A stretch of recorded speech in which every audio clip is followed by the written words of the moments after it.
మార్చమంటారు.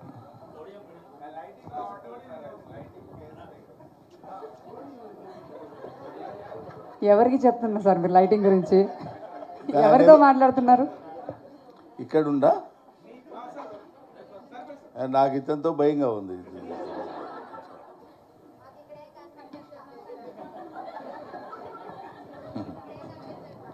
అటోళ్ళు కనపట్లేదండి, మరి వాళ్ళని ఏం చేయమంటారు? ఇటోళ్ళు కనపట్లేదు వీళ్ళు అంటారు, వాళ్ళకి కనపడినా కనపడడం పర్లేదు మాకు కనపడాలని వీళ్ళు అంటారు.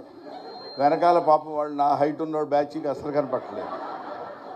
ఏంటి పరిస్థితి ఆలోచించండి. ఇక్కడ కనపడాల్సిన అవసరం లేదు, వినపడితే చాలు కదా.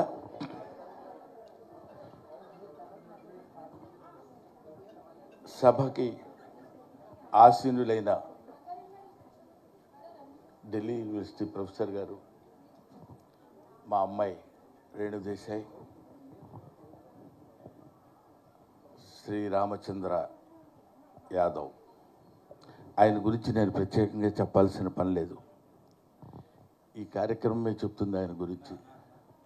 చాలామంది పొలిటికల్ లీడర్స్ అద్భుతమైనటువంటి కార్యక్రమాలు నిర్వహించి కొన్ని లక్షల మంది జనాన్ని పోగేసుకుని నేను నా పార్టీ ఇది నేను ఇది అని చెప్పుకోవడానికి ప్రయత్నించే రోజుల్లో అలా కాకుండా ఇటువంటి కార్యక్రమాలు చేయాలి, ఉపాధ్యాయుల్ని గౌరవించాలి. ఎంత మంచి మాట అండి అది. ఉపాధ్యాయుల్ని గౌరవించాలనే మాట విని ఎంతకాలం అయింది? ఉపాధ్యాయులకి అవార్డులు ఇవ్వాలి అనే ఆలోచన వచ్చిన మనుషులు ఎంతమంది ఉన్నారు? పైగా ఆ ఉపాధ్యాయులు ఏ సందర్భంలో పెట్టారంటే ఎక్కడో గబ్బక్కన కనపడ్డారు.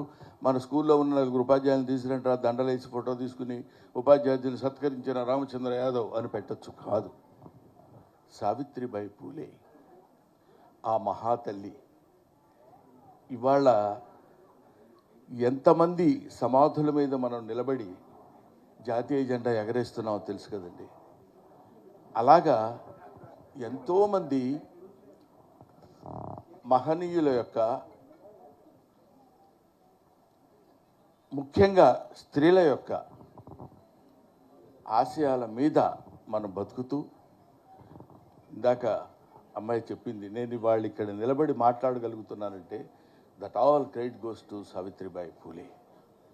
ఎంత కష్టపడ్డారండి. మనుధర్మ చరిత్రలో ఆయన మను ఏం చెప్పాడంటే స్త్రీలకి చదువు ఉండకూడదు, స్త్రీలు అసలు బయటకు వచ్చి కనపడకూడదు. ఆల్మోస్ట్ ఇప్పటికే అవే కొంచెం ఫాలో అవుతున్నట్టున్నారు. స్త్రీలు చదువుకోకూడదు, స్త్రీలు బయటకు వచ్చి మాట్లాడకూడదు. అందుకనే ఇప్పటికీ మనకి కొన్ని బాగా మారుమూల పల్లెటూళ్ళలోకి వెళ్ళినప్పుడు ఎవరైనా ఇంట్లోకి వచ్చి మాట్లాడితే గబుగ్గురు గుమ్మం పక్కకి వెళ్ళి వారు లేరండి ఇంట్లో అని చెప్తారు. అది సంప్రదాయం అని. అదే కాకుండా ఇంకా ఇంకా ఇంకా స్త్రీ చదువుకుంటే వేదాల్లో చెప్పబడింది ఏంటంటే వర్షాలు పడవు, కరువు కాటకాలు వస్తాయని. ఆ భయం కూడా పెట్టారు. ఎంతవరకు స్త్రీ జాతిని అణగదొక్కాలో అంతవరకు అణగదొక్కుతూ వాళ్ళు పైకి రాకుండా ఉండాలని కోరుతూ వాళ్ళకు ఒక వ్యక్తిగతమైనటువంటి అభిప్రాయం ఉండకూడదు. లేడీస్ అంటే దానికి లేడీస్ తయారైపోతున్నారు అంటున్నారు ఈ మధ్య కూడా. అదేంటి లేడీస్ అసలు మనుషులు కాదా, వాళ్ళు తయారవ్వకూడదా? అందుకని ఇంకా భయంకరమైనటువంటి ఆచారాలు కూడా చిన్నప్పుడు మాకంటే ముందు తరం వాళ్ళ దగ్గర సతీ సహగమనం. భర్త చచ్చిపోతే భార్యని చితులకు తోసేవాళ్ళు. ఎందుకంటే మనకి కొన్ని అద్భుతమైనటువంటి ఆలోచనలు, మరి ఆ నమ్మకాలు ఇవన్నీ ఉండేవేమో. ఇప్పుడు ఆ నమ్మకాలు దేవుడి దయ వల్ల లేవు. లేకపోతే వీడితో పాటు వాడు, వాడితో పాటు వాళ్ళు మొత్తం అంతా వెళ్ళిపోయి దూకేసి వీడి ఆత్మ ఇటో వెళ్తుంది, ఆ ఆత్మతో పాటు ఈవిడు కూడా వెళ్ళిపోవాలి. ఇద్దరికి కొంచెం ఇబ్బందికరమైన పరిస్థితి అది. ఈ జన్మతో దీన్ని వదిలించుకుందామని వాడు అనుకుంటే కుదరదు, వీడి జన్మకి వీడు లేకుండా ఉంటాడనుకుంటే అది కుదరదు. ఇద్దరు మళ్ళీ అక్కడికి వెళ్ళినా సరే నా కర్మ ఇలా కాలింది ఏంటని అనుకునే స్థితి లేకుండా, ఇది ఇప్పుడు మనం చక్కగా చెప్పుకోవడానికి నవ్వుటానికి వీలుగా ఉంటుంది. కానీ ముక్కు పచ్చలారని ముద్దు బిడ్డలు, చిన్న పిల్లలు, ఆడపిల్లలు భర్త ఏదో కారణం చేత చచ్చిపోతే, ఆ రోజుల్లో ఇంకా బాల్య వివాహాలు ఉండేవి. చిన్నపిల్లల్ని తీసుకెళ్ళి పెద్దవాళ్ళకి ఇచ్చి వివాహం చేయడం, అది ఎంత దుర్మార్గం ఒకసారి ఆలోచించండి. అందుకే కన్యాశుల్కంలో గురజాడ అప్పారావు చెప్తాడు, పుత్తడి బొమ్మ పూర్ణమ్మ అనే స్టోరీలో ఏం చెప్తాడంటే, మీరు జాగ్రత్తగా పరిశీలించండి, 10 ఏళ్ళు 9, 10 ఏళ్ల పిల్ల పసికందు, దానికి ఏమీ తెలియదు. దాన్ని 60 ఏళ్ల 70 ఏళ్ల వాడితో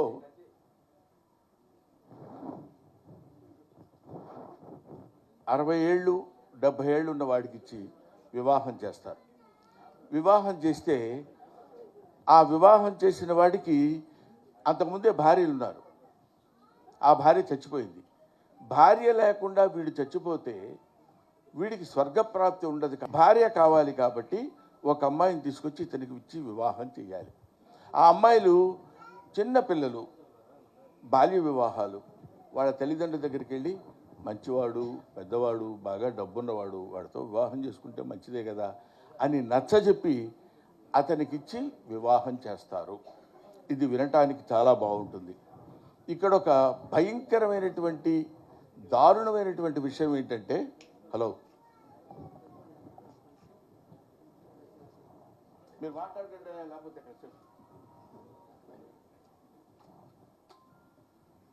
ఇక్కడ చాలా అర్థం చేసుకోవాల్సి, హృదయ విదారకమైన విషయం చెప్తున్నప్పుడు ఫోటోలు ఎప్పుడైనా తీసుకోవచ్చు, ఒక ఫోటో మిస్ అయినా కూడా పర్వాలేదు. 70 ఏళ్ల వయోవృద్ధుడు గదిలో ఉన్నప్పుడు 9 ఏళ్ల ఆడపిల్లని అలంకరించి, దానికి శృంగారం తెలియదు, ముద్దు ముచ్చట తెలియదు, ఏమీ తెలియదు, అలంకరించి పూలు పెట్టి చీర కట్టి పాల గ్లాస్ చేతిలో ఇచ్చి ఆ గదిలోకి తోస్తారు వీళ్ళు. అది అక్కడికి వెళ్తుంది, ఏం మాట్లాడాలో తెలియదు, ఆయనతో ఏమి బిహేవ్ చేయాలో తెలియదు, ఎలా ప్రవర్తించాలో తెలియదు. ఆ దిక్కుమాల వాడి దగ్గరికి వెళ్ళి ఈవిడ అక్కడ నిలబడితే వాడు ఏ రకమైనటువంటి ఆలోచన విధానంలో ఉంటాడో ఊహించండి. అమ్మల కన్నా అమ్మల్లారా విన్నారమ్మా ఈ కథని అంటాడు గురదాడ. అమ్మల కన్నా అమ్మ, అప్పటికే అసలు ఆ పెళ్ళి కాకముందే ఇంతకుముందు భార్యకి పిల్లలు ఉన్నారు, వాళ్ళు అమ్మ అని పిలుస్తారు ఈ పసిబిడ్డని. అమ్మల కన్నా అమ్మల్లారా విన్నారమ్మాయి. అలాంటి బాల్య వివాహాల్ని వ్యతిరేకించి, కాదయ్యా వాళ్ళని చదువుకోనివ్వండి, వాళ్ళకు స్వతంత్ర భావాలను తెచ్చిపెట్టండి అని ఫెమినిజానికి నడుం కట్టినటువంటి మన తెలుగులో చలంగారు లాంటి వాళ్ళు, కందుకూరి వీరేశలింగం లాంటి వాళ్ళు, చిలకమర్తి లక్ష్మీ నరసింహం లాంటి వాళ్ళు ఎంతోమంది త్యాగాలు చేసి స్త్రీ జనోద్ధరణకి, స్త్రీ మానసిక జనోద్ధరణకి ఉపయోగపడినటువంటి వాళ్ళు.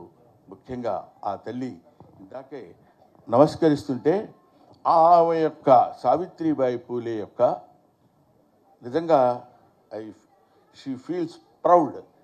ఆవిడ పూనాలో పుట్టింది, నేను పూనా అమ్మాయిని అని చెప్తుంటే, అటువంటి ఆమె పుట్టినరోజు సందర్భంగా ఈ కార్యక్రమం నిర్వహించాలి, ఇలాంటి కార్యక్రమాలు చేయాలి, మనం చేయవలసినటువంటి కార్యక్రమాలు ఇవి అని తెలుసుకుని ఇలాంటి కార్యక్రమాలు చేయడానికి శ్రీకారం చుట్టినటువంటి మన రామచంద్ర యాదవ్ గారు గొప్పవాడు అనటం కంటే ధన్యుడు, ధన్యజీవి. అందుకే మనకేమంటారంటే, మా నాన్న అనేవాడు, మీ వయసు ఎంత అని అడిగితే 60 ఏళ్ళు 70 ఏళ్ళు 80 ఏళ్ళు అని చెప్తారా, అది కాదు వయసు. ఇలాంటి సత్కార్యక్రమాలకి, ఇలాంటి సదాలోచనలకి, ఇలాంటి మంచి పనులకి మనం ఎంత సమయాన్ని అయితే కేటాయిస్తామో ఆ సమయాన్నంతా కలుపుకుంటే అది నీ రియల్ ఏజ్ అని చెప్తాను. ఇవాళ ఈ కార్యక్రమం ద్వారా మనకు అంతో ఇంతో వయస్సు పెరిగింది. ఇలాంటి కార్యక్రమాల ద్వారానే పెరుగుతుంది. ఇటువంటి కార్యక్రమాలు నిర్వహించాలనేటువంటి ఆలోచన రావడం, ముఖ్యంగా బీసీలు, అదొకటి. ఎందుకు మరి ఆలోచన రాదో తెలియదు. భూగోళం అంతా ఒకటే, ఇక్కడున్నా, ఇంకో చోటున్నా, ఇంకో వాడలో ఉన్నా, ఇంకొక పేటలో ఉన్నా, వాళ్ళు వీళ్ళు వేరు వేరు కాదు. దేశమంటే మట్టి కాదు, ఈ దేశమంటే మనుషులు. తిండి కలిగితే కండగలగదు, కండగలవాడైన మనిషి. మంచి అన్నది మాల అయితే మాల నేను అవుతానన్నాడు గురజాడ అప్పారావు గారు. ఆయన ఎందుకు చెప్పాడంటే మనం ఇక్కడ నిలబడ్డాం, నువ్వే దగ్గర అనే రోజులు. ముట్టుకోకూడదు, స్పృశించకూడదు, ఒక మనిషిని ఇంకొక మనిషి ముట్టుకోకూడదు. జంతువులకు కూడా లేదు ఆ అభిప్రాయం. చక్కగా కలిసిమెలిసి ఉంటాయి. మానవుల్లోనే అంత దరిద్రమైనటువంటి అభిప్రాయాలు వచ్చిన రోజుల్లో కాదు కాదు అందరం ఒకటే అనే ఆలోచన ఎందుకు రాదు? ఇక్కడిని మట్టిని నేను ముట్టుకున్నప్పుడు అక్కడెక్కడో హైదరాబాద్లో ఉన్న మట్టి ఒకటే కదా. ఇక్కడ నేను నిలబడ్డప్పుడు అతను కూడా నిలబడ్డట్టే కదా. ఇక్కడ నేను ఇది ముట్టుకుంటే అతను కూడా ముట్టుకున్నట్టే కదా. We're all one, God is one, earth is one, everything is one, oneness అనేటువంటిది స్త్రీలు పురుషులు పిల్లలు పెద్దలు అనేటువంటి తారతమ్యాలు లేకుండా అందరూ ఒకటే, అందరూ చదువుకోవచ్చు, అందరికీ విజ్ఞానం కావాలి. Knowledge is power. తమసోమా జ్యోతిర్గమయ, అసతోమా సద్గమయ, మృత్యోర్మా అమృతంగమయ అని చెప్పినటువంటి గౌతమ బుద్ధుడు ఎట్లాంటి అద్భుతమైనటువంటి మాటలు చెప్పాడో చూడండి. మీరు రాకూడదు, మీరు చదువుకోకూడదు, మీరు చదువుకుంటే ఇట్లాంటి దారుణమైనటువంటి స్థితులు ఏర్పడతాయని భయపెట్టి చదువుకి దూరంగా ఉంచి వేదాలను అసలు ముట్టుకోకూడదు స్త్రీలు అని చెప్పిన రోజుల్లో ఇవాళ మనం ఈజీగా సావిత్రిబాయి పూలే గురించి ఆవిడ చాలా గొప్పది, ఎంతో సంఘ సంస్కర్త, ఇలాంటి ఆడవాళ్ళ గురించి ఎంతో కష్టపడింది అని చెప్పడం కాదు. ప్రాక్టికల్గా ఆలోచించి చూడండి, అది ఎంత కష్టమైనటువంటి విషయమో. ప్రాక్టికల్గా ఆలోచిస్తే అది ఆ రోజుల్లో ఆవిడ ఎంత దారుణమైనటువంటి స్థితిని ఫేస్ చేసి ఉంటుందో ఊహించండి. అందుకని అటువంటి మహనీయుల్ని వాళ్ళ మీద ప్రేమతో కాకపోయినా, వాళ్ళ మీద గౌరవంతో కాకపోయినా, వాళ్ళ మీద భక్తితో కాకపోయినా, వాళ్ళు మన సమాజం కోసం, స్త్రీల కోసం జీవితాలనే త్యాగం చేసినటువంటి మహనీయులు కాబట్టి కనీసం జాలితో అయినా ఇలాంటి కార్యక్రమాలు మనం పెట్టుకుందాం. అందుకని బీయింగ్ ఏ టీచర్, నాకు రామచంద్ర యాదవ్ అంటే కుర్రాడు, ఎంతో ఏదో పార్టీ పెట్టి ఏదో చేద్దాం అనేది కాకుండా యువతని మేల్కొల్పాలి. You can criticise an old man because you know what he is. Don't criticise an young man because you don't know what he will be. ఆ తర్వాత వాడు ఒక అబ్దుల్ కలాం ఇవాళ తయారయ్యాడన్నా, ఒక సర్వేపల్లి రాధాకృష్ణన్ తయారయ్యాడన్నా, ఒక అంబేద్కర్ తయారయ్యాడన్నా, ఒక లాల్ బహదూర్ శాస్త్రి తయారయ్యాడన్నా, వీళ్ళ పేర్లే నేను ఎందుకు చెప్తున్నానంటే వీళ్ళు మట్టిలో పుట్టిన మాణిక్యాలు, గడ్డి పూలు, ఇవి గులాబీ పూలు కాదు. ఎడమ చేత్తో పుస్తకాలు పట్టుకుని కుడి చేత్తో ఈదుకుంటూ సముద్రాన్ని గంగా నదిని వెళ్ళి అవతల ఒడ్డుకి వెళ్ళి అక్కడ స్కూల్లో పాఠాలు చెప్తుంటే విని చదువుకుని పెరిగినటువంటి అంబేద్కర్ గురించి మనం తెలుసుకోవాలి. ఎంతమంది నడుం కట్టి ఇదిగో మాకు ఈ చదువు కావాలి, ఈ చదువు కావాలని చదువు కోసం పిచ్చి పిచ్చిగా తాపత్రయపడి చదువుకుని పైకొచ్చి ఇవాళ ఇంటి ముందు పేపర్ కట్టలు వేసి పాల ప్యాకెట్లు వేసినటువంటి అబ్దుల్ కలాం చచ్చిపోయే నాటికి తన నెల జీతం 4,000 చిల్లర ఉన్నటువంటి లాల్ బహదూర్ శాస్త్రి ప్రధానమంత్రిగా చేసినటువంటి వ్యక్తి.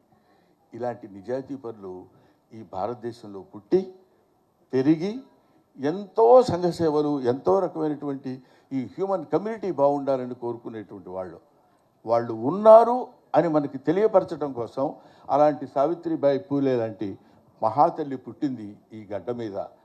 ఇక్కడ మనకి రాజమండ్రి పరిసర ప్రాంతాల్లో మనం చెప్పుకోవాలనుకుంటే డొక్కా సీతమ్మ లాంటి వాళ్ళు. ఆకలి గురించి తెలియడం వేరు. అబ్బా చాలా ఆకలిగా ఉందండి, పాపం సమయానికి ఇంత ముద్ద పెట్టాడు, కడుపు నిండిపోయింది అని అనుకోవడం వేరు. ఒకళ్ళక ఇద్దరిక అసలు ఒకళ్ళకి పెట్టడం ఏంటండి, అది ఎంత దారుణమైనటువంటి విషయం. ఒకళ్ళకి పెట్టడం అనేటువంటిది ఎంత క్లిష్టతరమైన విషయం. మనకు కాదనుకో ఇంకొకటి పెట్టాలనుకోవడం. అందరూ అలా కూర్చుని బేద బిక్కి ఆకలితో అందరూ అన్నం తిని వెళ్ళిపోతుంటే ఆ మొహాల్లో కనపడేటువంటి సంతృప్తి పొందినటువంటి ధన్యజీవులు ఎంతోమంది ఉన్నారు. అందులో అందరూ ఇవాళ చదువుకుని టీచర్స్. కొన్నాళ్ళకి టీచర్ అంటే ఉపాధ్యాయుడు అనేటువంటి అర్థం పోయి ఉపాధ్యాయుని అనే అర్థానికి తెచ్చినటువంటి. కాబట్టి ఇటువంటి వాళ్ళని బీసీల్లో కానీ ఎస్సీలు ఇవన్నీ మనం వర్గీకరించుకుని దాన్ని మళ్ళీ మనం పొలిటికల్గా వాడుకుంటూ ఎంతవరకు మనం ఉపయోగపడతాయనే దానికంటే వీఆర్ ఆల్ వన్నెస్. మనందరం ఒకటే, అందరూ ఆడ మగ తేడా లేదు. దీనిలో కూడా ఇంగ్లీష్ వేరు, తెలుగు వేరు, హిందీ వేరు, తమిళ్ వేరు, మలయాళం వేరు, ఇలాగా లేకపోతే రష్యన్ వేరు. సరస్వతీదేవిని ఇన్ని రకాలుగా ముక్కలు చేయక్కర్లా, ఆవిడ ఒక్కతే. ఆవిడ యొక్క బిడ్డలే వీళ్ళందరూ. ఎవరు ఏ దేశంలో ఏం చెప్పినా, ఏ భాషలో చెప్పినా, ఎక్కడ చెప్పినా ఆ భాష, ఈ language has got its own value, its own respect. You give respect to other language, they give respect to other language. Mutual understanding, mutual approach is something better to the progress of our country, because India is not one country. India is the combination of 29 countries, 29 states. ఎవరెవరు ఏమేమి మాట్లాడతారో, ఏమేమి మెడ్రాస్ వెళ్తే వాళ్ళ ఆచార వ్యవహారాలు వేరుగా ఉంటాయి, కన్నడ ఆచార వ్యవహారాలు వేరుగా ఉంటాయి, కేరళ వాళ్ళు వేరుగా ఉంటారు. మన సౌత్ ఇండియాలోనే ఇన్ని ఆచార వ్యవహారాలు ఉన్నాయి. వీళ్ళందరూ ఎవరికి వాళ్ళు మేము వేరు అనుకున్నప్పుడు కాదు, మనం ఒకటే అని అనుకోగలిగినప్పుడు ఈ దాన్ని ఏమంటారు, ఒక అద్భుతమైనటువంటి విజయాన్ని మనం సాధించగలం. ఇలాంటి దారులు మనకి ఏర్పరిచినటువంటి మహనీయుల్ని మర్చిపోకుండా గుర్తు చేయటానికి ఇలాంటి కార్యక్రమాలు నిర్వహించాలి అనేటువంటి ఆలోచన. తనకి డబ్బు ఉంది, పరమేశ్వరుడు ధనాన్ని ఇచ్చినప్పుడు దాన్ని సరైనటువంటి మార్గంలో ఉపయోగించుకోవాలనే ఆలోచన కూడా రావటం అతి తక్కువ మంది మాత్రమే వస్తుంది. అందులో నా మిత్రుడు రామచంద్ర యాదవ్కి ఇలాంటి ఆలోచనలు కలగటం. ఆయన మాట్లాడుతున్నప్పుడు కూడా పెద్ద పొలిటికల్ లీడర్ లాగా పొలిటికల్ స్పీచ్ ఉండదు.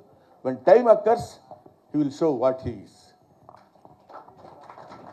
అక్కడ he will be son to his mother, he will be father to his kids, and will be friend to friend. He will be enemy to enemy. Okay? కాబట్టి ఇటువంటి కార్యక్రమాలు నిర్వహిస్తున్న రామచంద్ర యాదవ్ గారు ఇంకా ఎన్నో మంచి కార్యక్రమాలు నిర్వహించి మనమని మిమ్మల్ని ఎందుకు అంటున్నానంటే, ఇంతకుముందు నేను కూడా టీచర్నే కాబట్టి మన కమ్యూనిటీ వాళ్ళు ఎంతో ఇంతకుముందు మాస్టర్ వీధిలో వస్తున్నారంటే ఆడ మగ అనేది లేకుండా అందరూ లోపలికి వెళ్ళిపోయి తలుపులు వేసుకునేవాళ్ళు. భయం మాస్టర్ అంటే. ఇప్పుడు మాస్టర్ ఎవరుందంటే కొంచెం చాదస్తంగా ఉండొచ్చేమో, కానీ ఎవరైనా మాస్టర్ ఇలా కొట్టారంటే ఇమీడియట్గా పోలీస్ స్టేషన్కి వెళ్తున్నారు. అది ఈ మధ్య నేను చూస్తున్నా. అది చూడండి,